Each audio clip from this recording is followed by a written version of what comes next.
Start.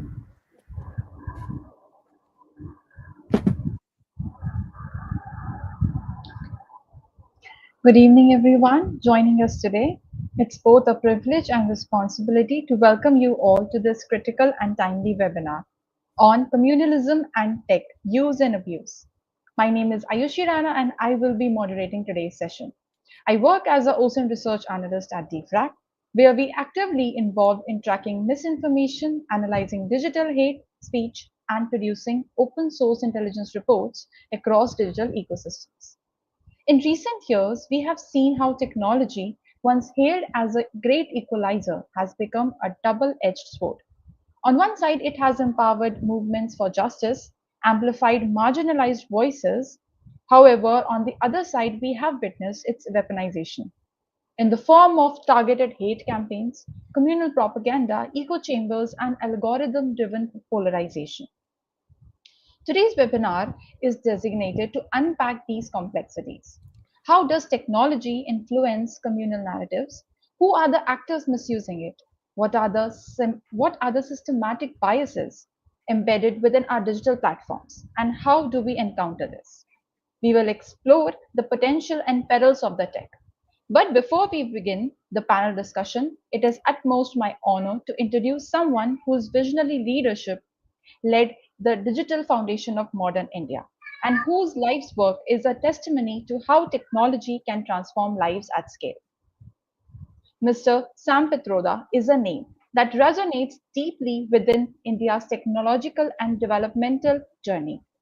A globally respected technologist, inventor, and policy maker, Mr. Pitroda is widely credited as the architect of India's telecom revolution.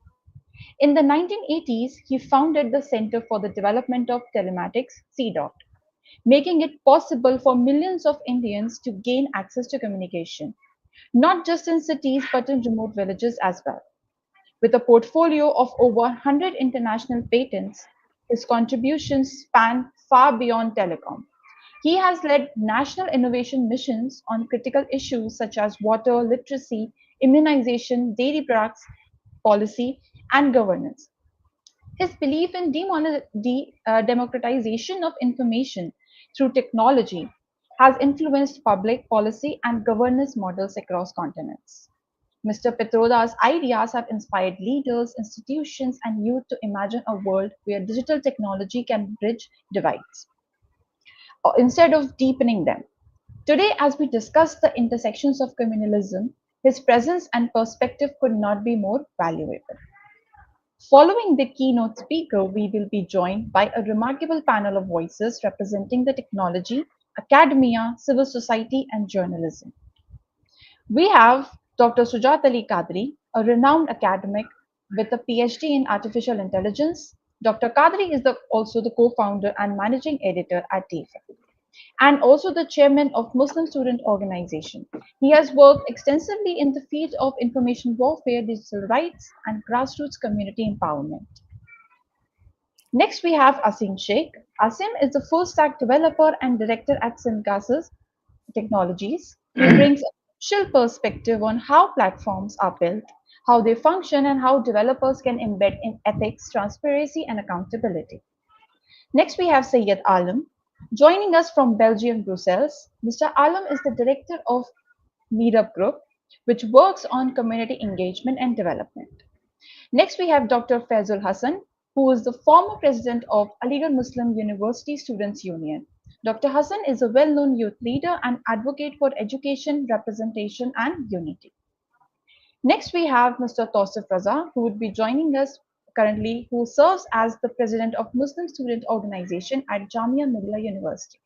As a young leader, he represents the voices of students. Moving ahead, we would also like to introduce that we have extensively investigated and debunked hate speech narratives targeting minority communities, especially in the digital space. Our team was among the first to uncover the organized network behind the Sulli Bai app, which targeted Muslim women with the intent of dehumanization and online auctioning, a case that exposed the deep rooted misogyny and communal bias. We have also conducted in depth profiling of individuals and influencers spreading digital hate. like NC Asthana, a former IPS officer whose public statements and social media posts equated peaceful protest with extremism. Next, we also debunked about Kajal Hindustani, a self-proclaimed Hindutva orator whose viral hate-laced speeches and tweets have consistently fueled communal discord. Also, we have debunked and investigated about T. Raja Singh, a former BJP MLA known for being one of the most provocative hate speech offenders in the country. Therefore, these investigations highlight how digital platforms are being misused. With such a diverse and experienced panel, we hope today's session will foster meaningful dialogue, critical thinking, and forward-looking strategies to counter digital communalism and harness tech for inclusion, peace, and truth. Let's now begin this important conversation by inviting our keynote speaker, Mr. Sam Pitroda, to deliver his opening remarks. Over to you, sir. Thank you, Ayushi, Dr. Qadri, distinguished panelists, dear students, guests, ladies and gentlemen, greetings from Chicago. To begin with, I would like to offer my heartfelt condolences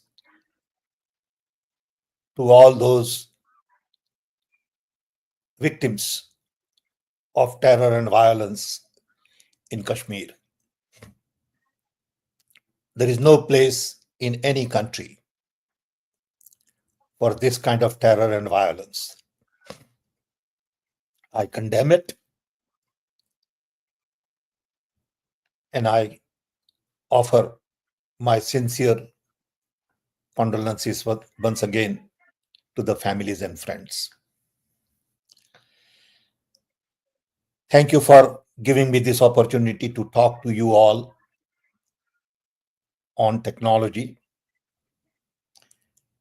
which is a highly complex business with far-reaching implications on social, political, and economic issues nationally and internationally. It has different meanings, messages, and methods to different people. Technology, unfortunately, is seen as something exotic, urban, elitist, alien, at times intimidating, as opposed to problem solving. If you look at the history of technology, from traditional tools to agricultural revolution to steam engine, machine age, electricity, and essentially three main forces related to electromagnetic, gravity, and nuclear. All of these things come out of searching for truth in science. Science is all about looking for truth. And once you find that truth, it is applicable to entire humanity, whether it is biotech, genetics, material, communication, computing. All of these technologies have roots in basic science. And from science comes applications with technology and tools to deliver comfort, productivity, efficiency, cost reductions, new jobs, new methods, new techniques to take humanity to a different level. I have spent 60 years in telecom and IT technology. Just to give you a little background, I was born and raised in a small little tribal village in Orissa, where we had all kinds of people living together. Right in front of my house was a Muslim family. On the left was Jain. On the right was Sardar, Sikh, and in the back was Oriya tribal. We all lived in peace and harmony. I was born in 1942 in British Raj. No one ever thought then anything about difference in religion as a way to divide each other. Of course, those were the days of independence movement. India had just gotten independence in 47, and the tempo was very different. We all grew up in Gandhian values, rooted in truth, trust, equality, respect for the other human being, love, diversity, inclusion. And these values stayed with us for the rest of our life. And we saw in technology tools to really promote these values. We saw in technology ways and means to really enhance ability to increase comfort. I came to America in 1964, 60 years ago. Those were the early days of integrated circuits. I've seen 4-bit microprocessor. I've seen integrated circuits evolve, computers evolve, communications evolve. And we have come a long way today in developing communication technology, which is the core of what we are going to be discussing today. But technology is something that people use and also abuse. Nuclear bomb or nuclear technology is a classical example. It can deliver energy in the best way possible, but it can also kill people. So telecom revolution is at the core of what we are discussing today. I remember when I started my work in telecom in India during Rajiv Gandhi's era, Indira Gandhi's era first, we had 2 million telephones for 750 million people. It used to take 10 years to get a telephone connection. Today, in a short span of 30, 40 years, we have 1.5 billion phones. We are a nation of a connected billion. Almost everybody is on cell phone, using WhatsApp, Facebook, Instagram, LinkedIn, looking at entertainment, communicating messages, exchanging pictures, creating social groups. So communication revolution has now created a nation of over 1.2 billion connected people. What does this connectivity mean to human civilization? Is a key question. India is much more complex because of the multiple languages, multiple religions, multiple sort of zones of climate. On west, it's desert. On east, it is green lust, jungles. In north, it is snow and mountains. And in the south, it's tropical climate. So India is very unique. And that's where the communication technology becomes an important tool to integrate society. Unfortunately, telecommunication technology has played an important role in dividing society. Social media, which is supposed to create social networks, have created interest groups to attack each other. To me, the fundamental problem in social media relates to two things. One,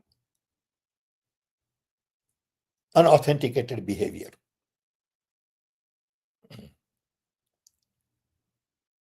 When I can register under any name, get an email in 10 different ways, be on social media hiding,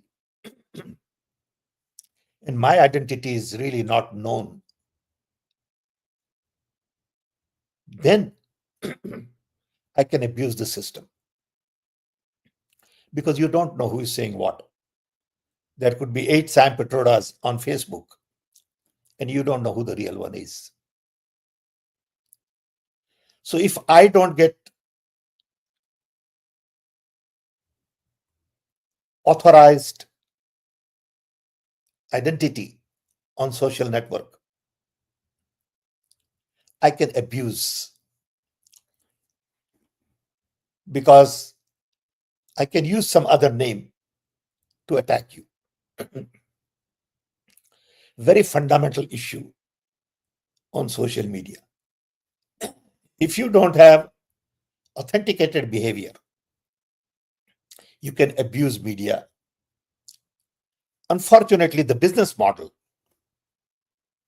for all of these companies relate to eyeballs and how many people have registered. If you have a billion people registered, of which maybe 500 million are fake, you get a different market cap. You get different rate for your advertisement. So they want one individual to have multiple identities. They encourage that. And underneath this business model,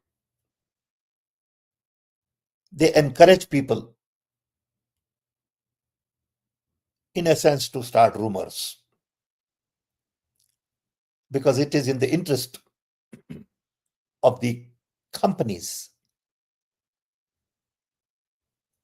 to really spread messages to increase eyeballs and to increase their advertising revenue. So these are the two fundamental problems. One, authenticated or unauthenticated behavior, and two, business model that promotes lies, cheats, rumors. You could say, start a rumor right now that while talking to you, I collapse. And immediately 5 million people will start asking questions: what happened, when it happened, how it happened. And then you can say, oh, by the way, it was not Sam Petroda, it was my dog. Another 5 million clicks will go on. So this is the fundamental issue. In addition, like we have basic human rights defined in a real world, we do not have basic human rights defined in digital world. What are my rights and responsibilities and obligations in digital world? I know very well my obligations and rights in physical world. What does it mean to have digital citizen? Where do you work? Where do you pay tax? How do you earn? And what is your responsible behavior? We haven't done any work on that yet. So as a result, you find lots of gossip, misinformation, misattacks. I get bombarded all the time. Recently, there is some message going on that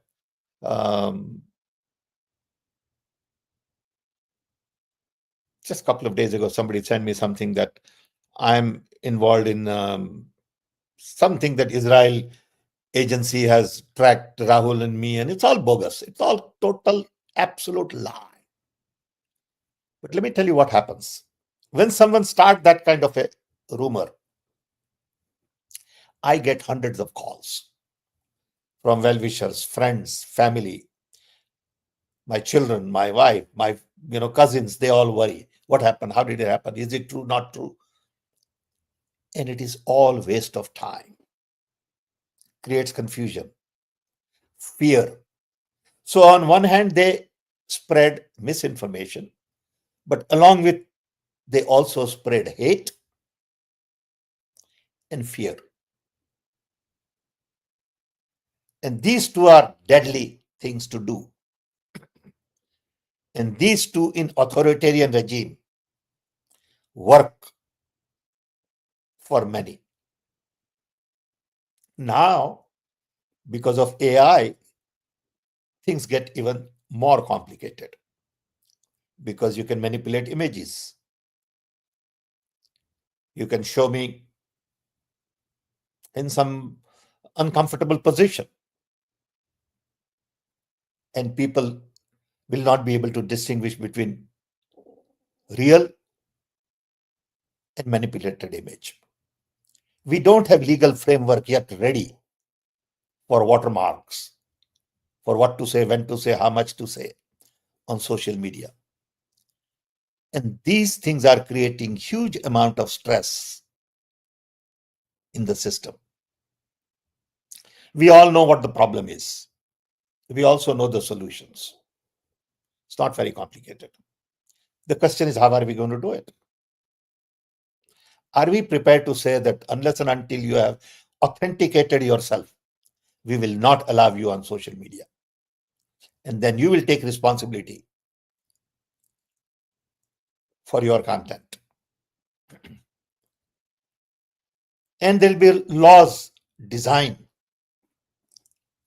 to punish people who hurt other people with misinformation campaign, organize attacks, trolling. Today, people can hire 200 trollers who just keep trolling. Many times I get complaints saying, oh, you're not as strong as you should be as Congress party on social media. Of course we can't be, because we can't hire 2,000 people and pay them to go after somebody. If you have that kind of money, you can be powerful. We know that our use of social media is monitored and capped. On Twitter, I had 360,000 followers for last 8 years. Not possible. But we know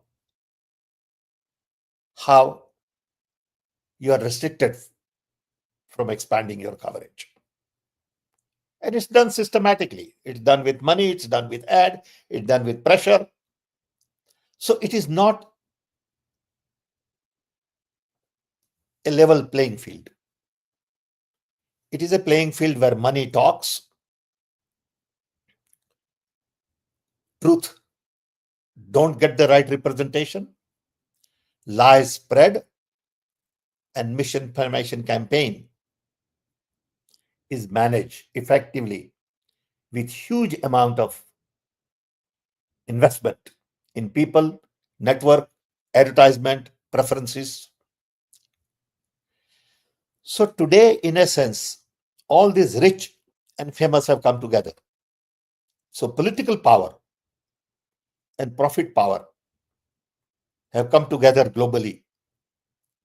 And in the process, planet and people are suffering. If you look at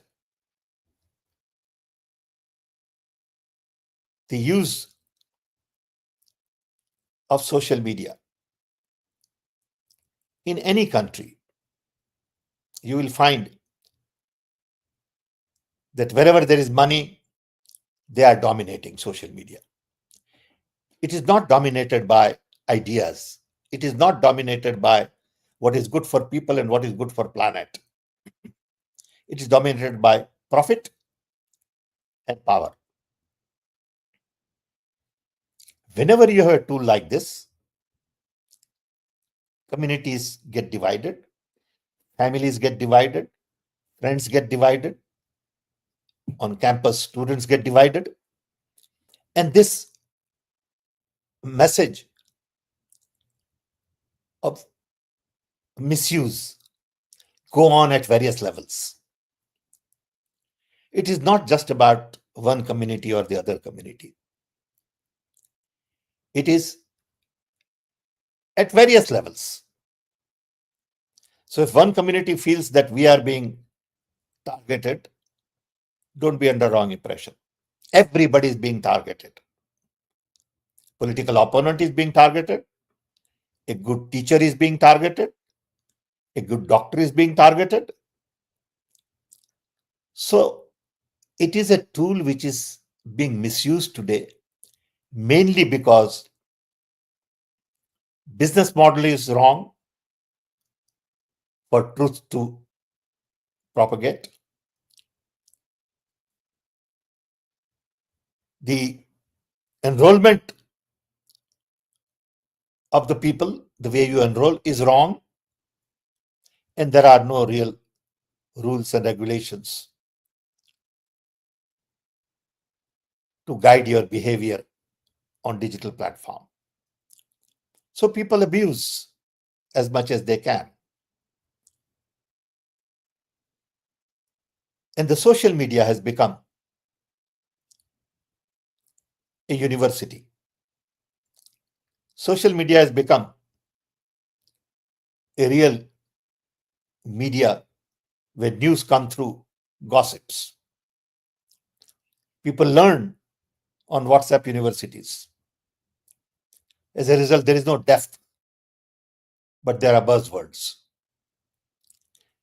People believe what they see, and what they see depends on how much money you spend on it. So if you spend a lot of money, they see it. If you don't have money to spend, they don't see it. So you may have a great presentation, a great idea, but you don't have money to spread, promote. That idea will remain in a very small community.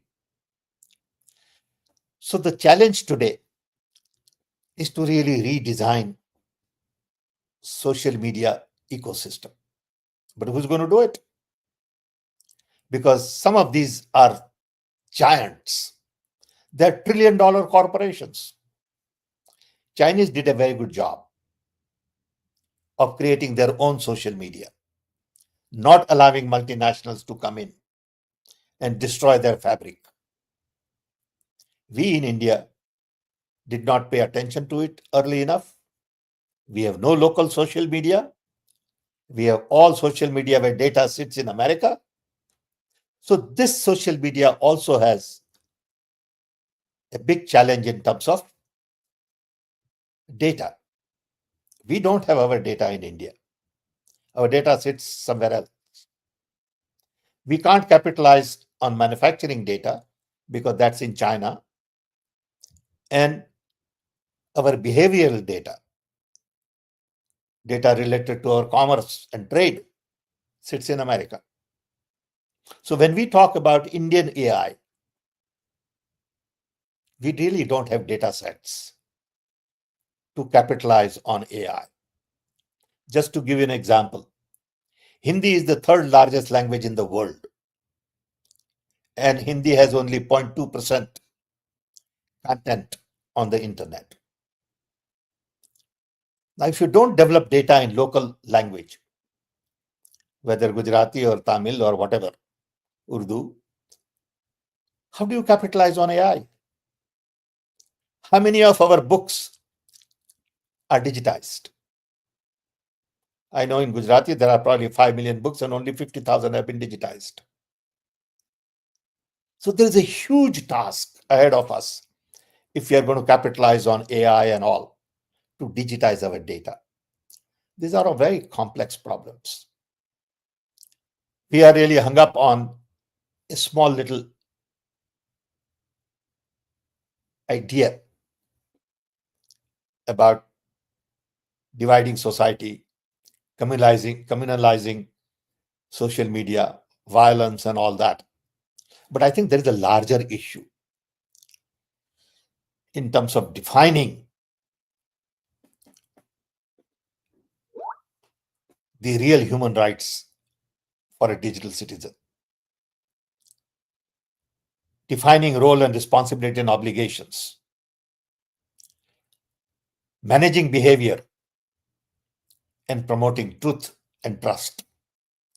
Today, rather than truth and trust, we have mistrust and lies. And that is really hurting our society all over. It's the same issue in America, it's the same issue in Europe. So don't be under wrong impression that this is only Indian problem. It is a problem at global level. It is a problem that cuts across business, politics, social issues, economy. One little rumor in the stock market could wipe $500 billion worth of wealth or $1 trillion worth of wealth in one day. That kind of misinformation is deadly, and it's happening every day. So I'm glad that you have decided today to have this conversation. It's an important conversation. It is badly needed. We need more and more of this. I want to compliment you all for initiating this conversation, and this conversation has to go on. And we need better understanding of our technology and tools. We need to really focus on spreading truth and trust, love, and respect for other human being. And we need to curb violence, misinformation, and things that hurt individuals and communities. With this, I want to once again thank you for the opportunity. Wish you all the best, and I'll be happy to answer any questions you all have. Thank you. Thank you so much, sir. That has been really insightful, quite challenging for others to, and mind opening as well, at how digital technology and the digital sphere is moving ahead, and people need to be more ethical, more thought provoking towards their digital use. So, I would like to pass on the stage to my panelists to move ahead, to come forward, and to give their advices, their insights on this topic today. If you have questions for me, Yes, sir. please ask now, because otherwise I may be, you know, signing off later on. Okay. Surely, Thank sir. you, sir. Dr. Thank you, sir. Khalid, Yes, we all have one question for you. So please. let's finish the question first, sir. My Thank you. first, let me ask the question, sir. You are in US, and we have seen that there is an Facebook algo that promote the hate content. If we write something that is positive and something that inspire uh, and other than if we post something that is communal hatred, then Facebook algo automatically promote that content. So in this context, what we can do, and you as a technocrat, what we collective can do. We have written to them about these kinds of algorithms, not just with Facebook, but Twitter and all. But I think they are not paying much attention. They are more interested in their business model, their revenue stream. And, I have written to them, for example, about why is my account capped? Okay. How is it possible that for 8 years I had just same number on Twitter? No answer. Okay. So they're immune to pressure from us. You see, there is a very simple thing, golden rule. The one who has gold makes the rule. Today they have the gold and they make the rule. We can shout, we are doing it. That shouldn't stop us from complaining. Yeah. So it is a very serious issue. Thank you, sir. Uh, Now, Asim, you can ask if you have some question. Good evening, sir. Good I evening. have one question, sir. Please. Do we need to do algorithm need to be redesigned to promote harmony, sir? Well, I don't know how you redesign to promote harmony, okay?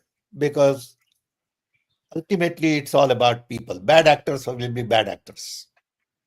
How do we design social networks and digital platforms to improve quality of people is a larger question. How did you and I turn out to be the way we turned out, where we are concerned about humanity, respect, love, affection, truth, trust? And our colleague is exactly opposite. He's communal, he's, vindictive, he cheats, he lies. Okay, what happened? So if there is a way to really create better quality human beings, these tools would be effective. It is like a knife. Okay, Okay. knife cuts fruits and vegetables, and it also kills people. Yes. There is no way you can stop it. You can't say that I will design a knife that does not kill people. There is no such thing. Okay. So Okay. whenever you design technology or tools, somebody will misuse. It has nothing to do with the tool. It has to do with the person. So ultimately, you got to design communities that respect each other. People who spread love and affection and not hate. Okay? People who agree that we could be different and we agree to disagree. It is okay for you to be very different from me. I respect that. Okay. I have no issue with that. You don't have to be like me. It would be boring for me to have everybody like me. Okay. So until you begin to respect diversity, differences, dialogue, discussion, debate, no amount of tools will help us. So I don't think you can design tools. All you can do is create awareness because they'll figure out how to use these tools. Okay. Because you have bad actors. The problem starts with bad actors. Yes. Problem doesn't start with bad tools. Tools are tools. Okay. So that's Yes. how I see it. Thank you, sir. Thank you, sir. We Sure. have Dr. Faizul Hassan, who is former student president, former MU student union president. Thank you. Welcome, Dr. Faizul. You can ask your question with Dr. Saim. Thank you. Thank you so much, sir. On behalf of Voice of Muslims, being a student leader, being a youth of this country, facing same threat on social media. So I ask a question, sir. How tech platforms are used to spread communal hate, and what can be done to counter it? I would answer again the same way. You see, there is no way you and I can counter the way we would like to because we don't have the resources. If you today had 100 crores to fight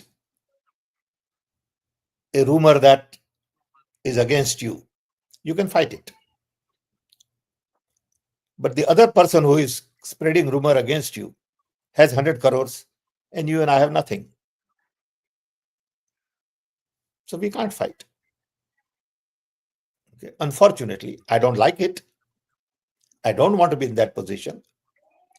But that's the reality of life today. Okay. Until people rise to a level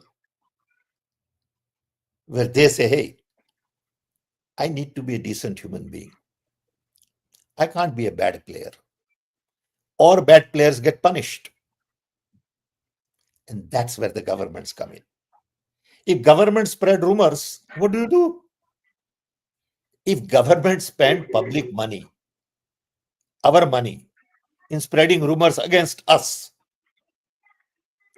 okay, we are in trouble. And you can't do anything unless you throw that government out. Okay. We are going through same thing today in the US. I mean, you see how social media is being misused in the US against universities, against people. Somebody could come up with one little incident that you had 15 years ago and say, see, this is what you did. This is what you stand for. You said something like this. Okay. You can't say, hell, I have changed in 15 years. No, that doesn't matter. Okay. So it is unfair world. And we got to recognize that there is no proper justice today. I mean, when in America, when somebody said something about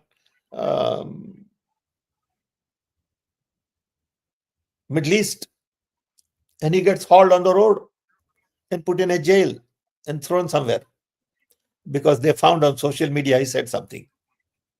Now, is that fair? No, it's not fair.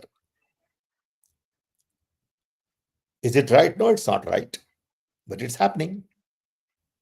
It's happening everywhere. So, information that was supposed to be creating openness, accessibility, connectivity, networking, democratization, decentralization is doing exactly opposite. Okay. I think it's a transient phenomenon. I think it will settle down over a period of time.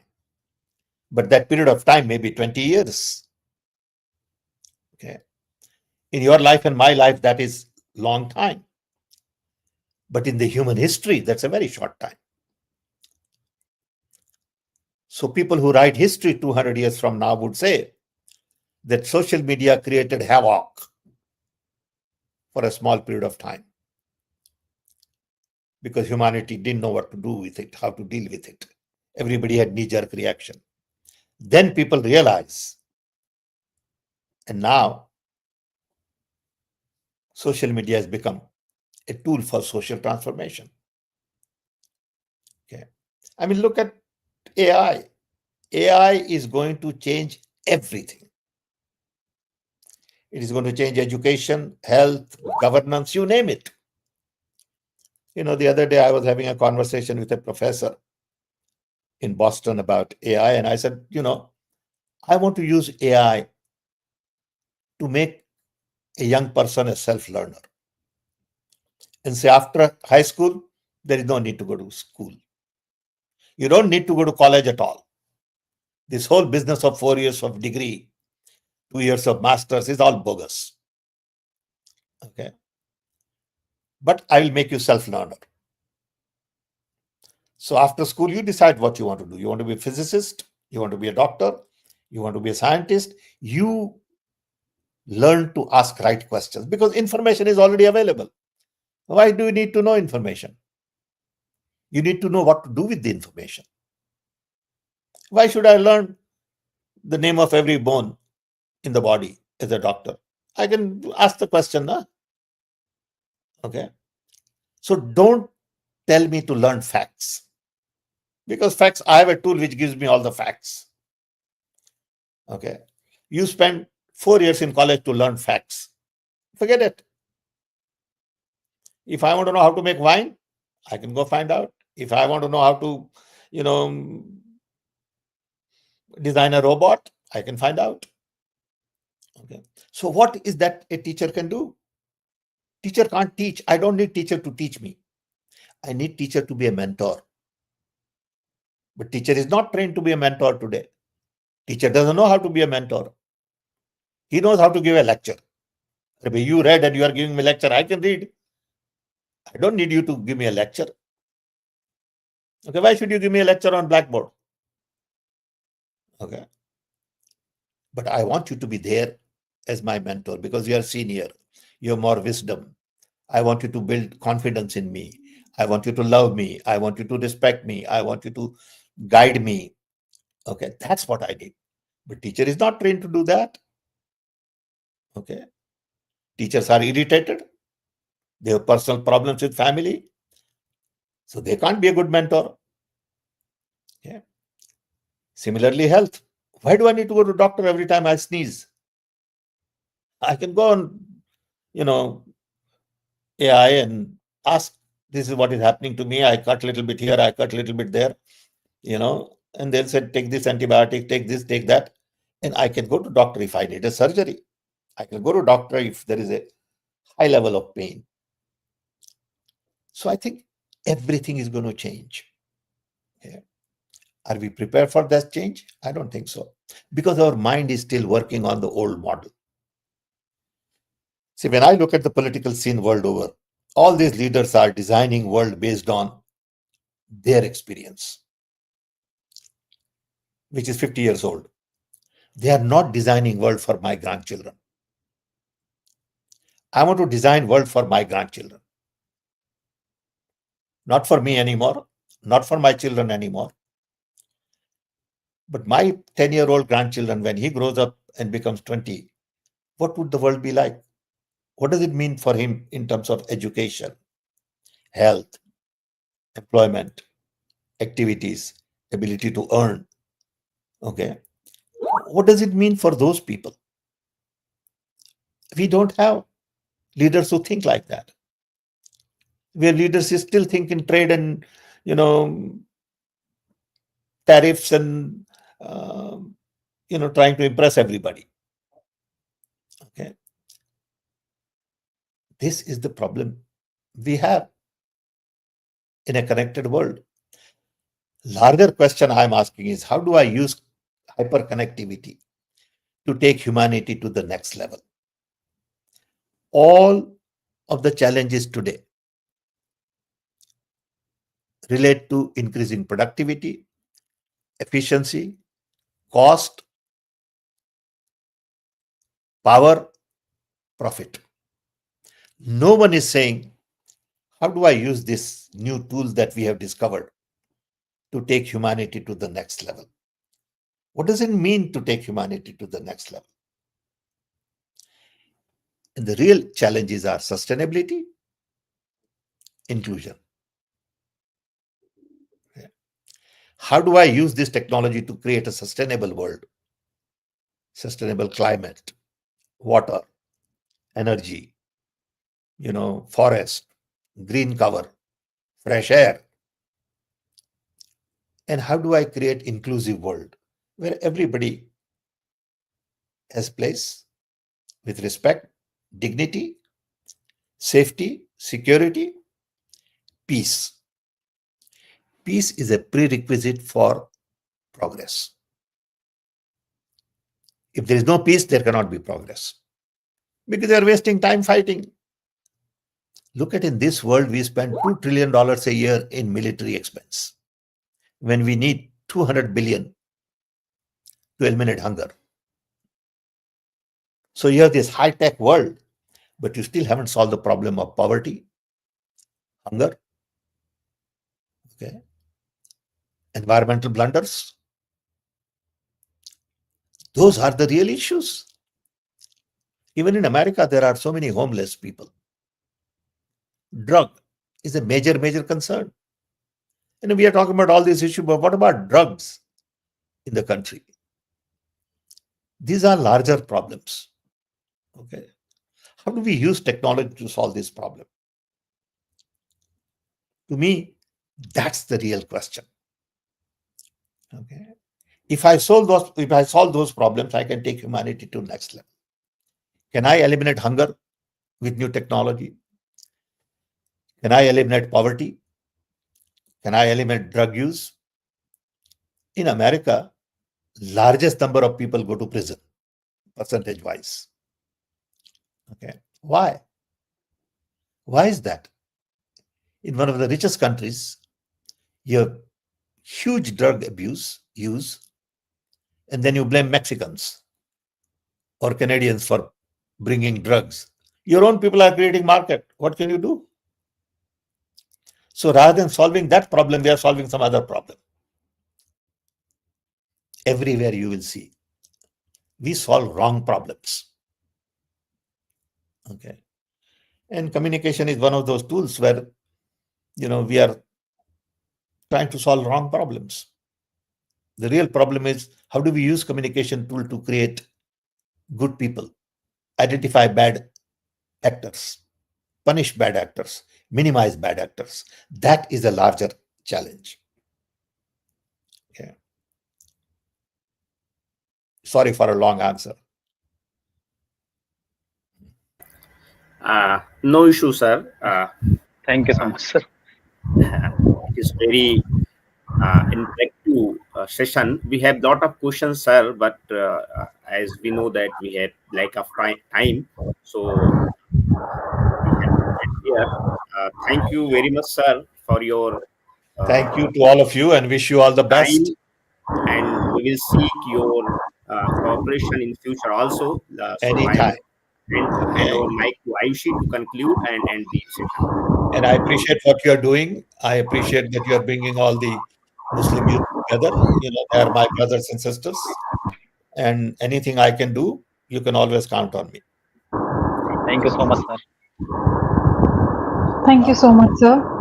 As we come to the close of today's webinar, I want to extend my heartfelt gratitude to everyone who joined us, our Thank you. audience, our esteemed panelists, and above all, our keynote speaker, Mr. Sam Petrolo. Today's dialogue is not the end, it's the beginning. We hope these conversations will travel beyond the screen into the classrooms, media rooms, tech forums, and policy spaces. Because fighting communalism in the digital space requires a collective resistance and informed resilience. Let's continue to question the narratives, amplify truth, and use technology not to divide but to unify. Thank you once again for your time, energy, and commitment to this cause. Thank you so much, sir, for joining us today. Bye-bye.